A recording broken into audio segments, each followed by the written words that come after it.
This is Samuel Leroy Jackson. He's laughing because he's one of the highest grossing actors of all time, and also because that guy down there has a really warm throat. Sam has had an insane career. He's been in hundreds of movies, TV shows, and even cartoons. But this time, I want to talk about something he's incredible at: voice acting. The last time I talked about Samuel L. Jackson, people liked it a lot. Most people. He's been in 3 massively influential anime that nobody ever seems to talk about. So let's dive into what these shows are, why he decided to voice them, what his favorite type of prom is, who that guy giving it up is, and how this video made me realize that Jackson is an even bigger anime fan than any of us imagined. Astro Boy is about a robot boy created by a scientist after the death of his son with 2 goals: to become more human and to protect humanity from evil robots. Yeah, and he has a costume that would get a lot of priests and the Dalai Lama pretty moist.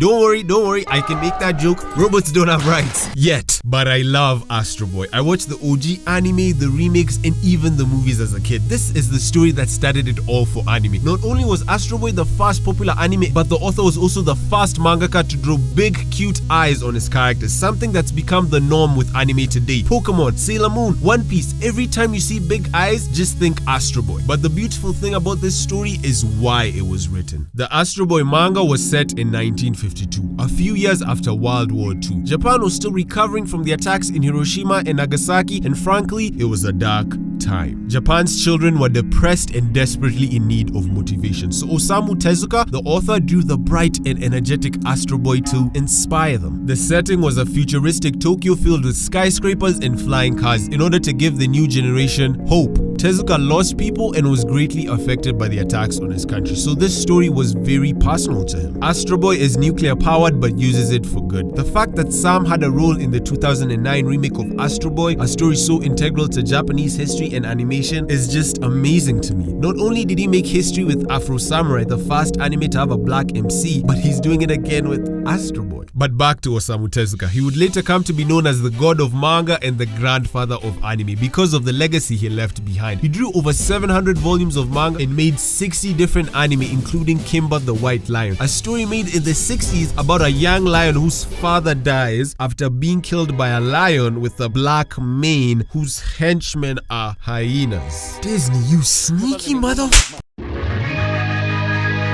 Old Boy is about a man who mysteriously gets locked up in a hotel room for over 15 years without knowing why. And after his sudden release, he sets out to find out who did this to him, why they did it, and more importantly, get his revenge on the people who destroyed his life. The film is an adaptation of the Old Boy manga and is considered one of the greatest Korean films ever made. But we aren't gonna talk about this incredible classic hallmark of Korean cinema. We are gonna talk about its American remake. The remake follows a similar story, but this time the main character is Thanos. The movie was directed by Spike Lee, but this time he wasn't that guy. This movie sucks compared to the original, but it had the man, the legend, Samuel L. Jackson starring in it, so it had its positives. This was his second time acting in a live-action anime adaptation since Kite, which is based off a literal Gentai. The man is clearly a hardcore anime fan. He loves anime so much, he decided to act in 2 live-action anime adaptations. After you finish the video, go check out the original Old Boy. It's just so good, G. It's a Korean-Japanese hybrid with just a pinch of Can't you just be normal? For what? Men in Japan!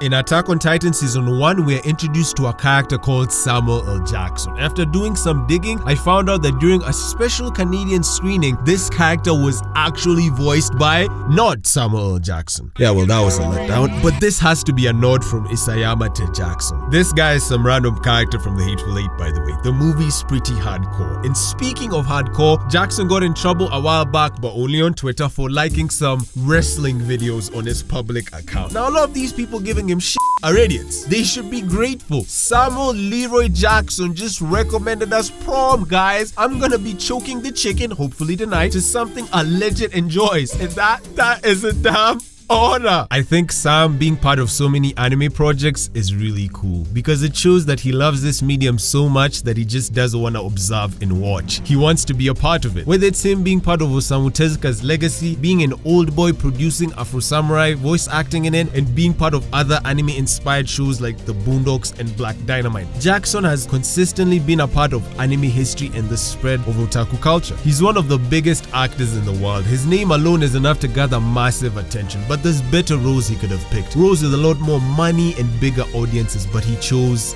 anime because isn't it the best feeling in the world when you can get paid to do what you fucking love?